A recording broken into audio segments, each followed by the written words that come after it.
So, we're halfway through 2024, and there's already been a plethora of game announcements, several successes, a few flops, a crowd of remasters, and even this year's fair share of controversies.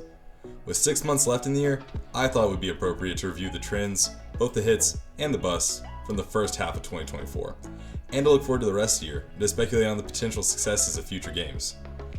So join me as we dive into the question, has 2024 been a good year for games? Will these future games live up to the hype?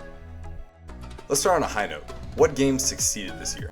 It goes without saying, Helldivers 2 and Palworld took the gaming industry by storm when they released, and skyrocketed themselves to the forefront of modern multiplayer gaming.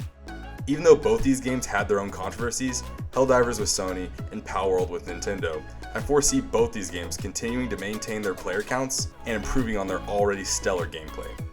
Another game that released this year was Hades 2, which continued the legacy of the first game and offered players exactly what they were looking for. Big Mode's first published game, Animal Well, released with great reviews upon its very anticipated release. Other successes this year were Content Warning, Elden Ring DLC, Hellblade 2, Final Fantasy VII Rebirth, Stellar Blade, Ghost of Tsushima PC version, and who could forget Another Crab's Treasure. While there are many other games that did well for themselves, these were the ones that stuck out to me as either uniquely new additions to the gaming industry or returning IPs that were well played and well received. Now for the games that flopped, of which there's a surprising amount.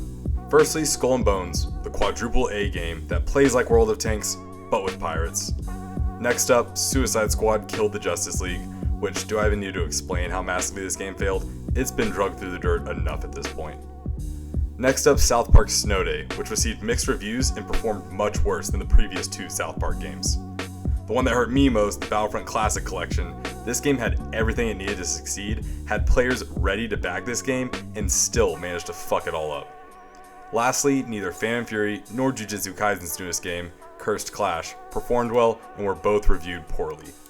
I label these as flops primarily because each of these games promised more than they delivered, and none were received well by the gaming community. Before we get to the real meat of the video, the future of 2024 games, I would like to mention that there is a bunch of remasters that I haven't mentioned yet, and I really don't want to go into too much detail on them, so I'm just going to show them right now.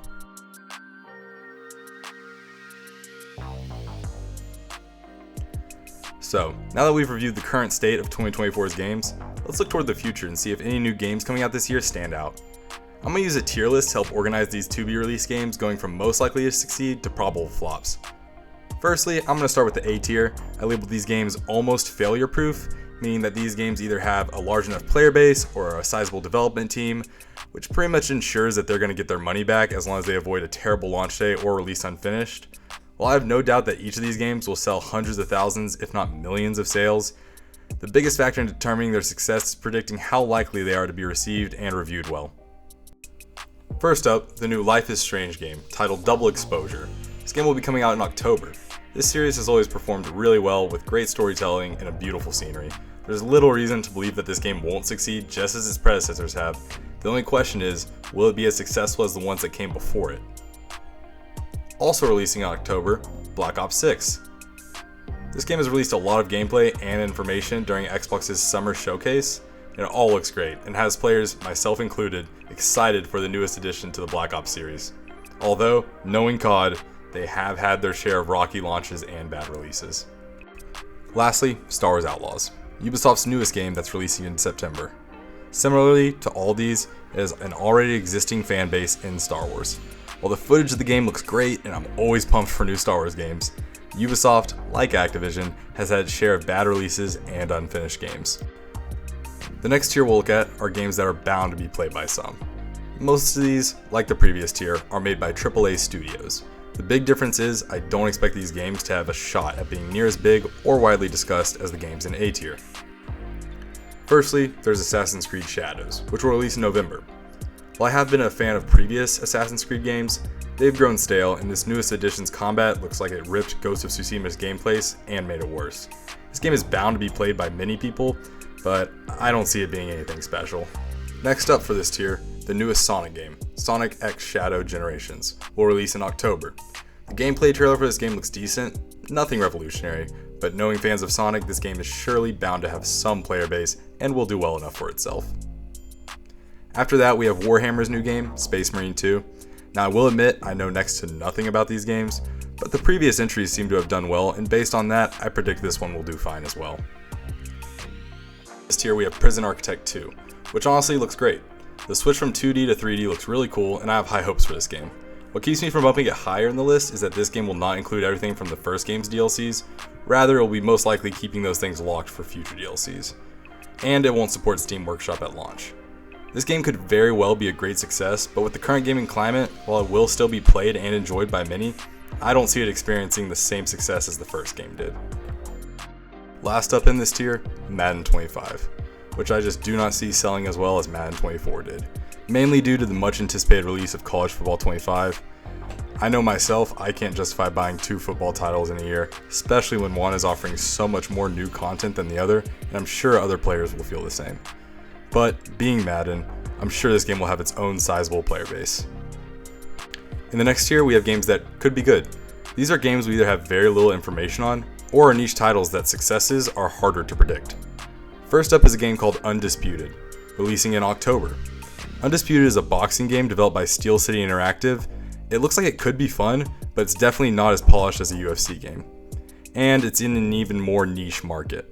In my opinion, there hasn't been a great non-UFC boxing title since this masterpiece.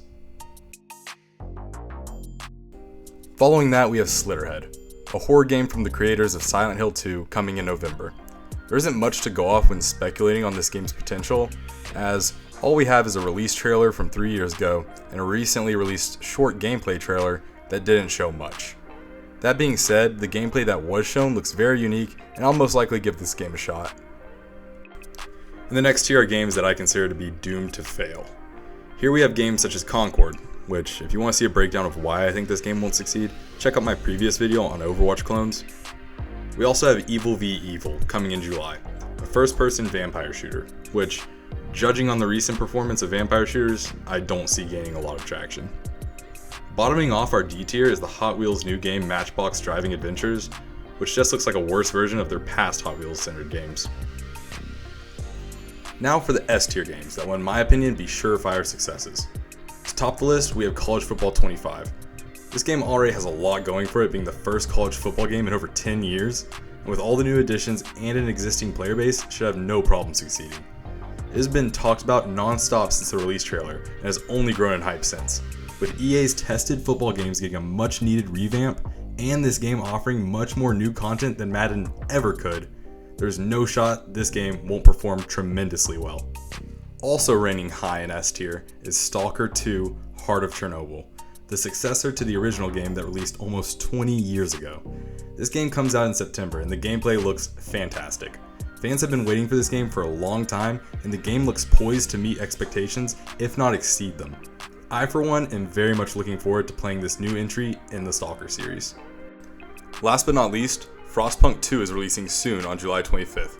Coming off the heels of the first game's massive success, this game will be picking up right where the last one left off, increasing everything from the scale of the game to the type of structures that can be built, and even the way politics work within the Frozen Settlement. I see this game succeeding just as well, if not more than the original, purely because of the sheer amount of new content being added, while still keeping the core Frostpunk gameplay that made the first one so successful intact. So there we have it, a look at 2024 in gaming. So far, there's been a few flops, a lot of successes, and plenty of remasters to go along. I'm very optimistic about the future, and I'm sorry if I didn't mention every single game that has come out, or every single game that will come out. I know their list was very, very long, so I just picked out the ones that I found interesting. So if you're a fan of Gory's Cuddly Carnage, or something else that's about to release, I'm sorry for not mentioning it.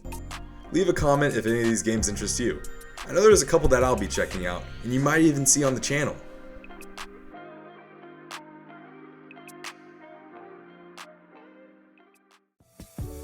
Remember to like and subscribe. Thanks for watching, and I'll see you next time.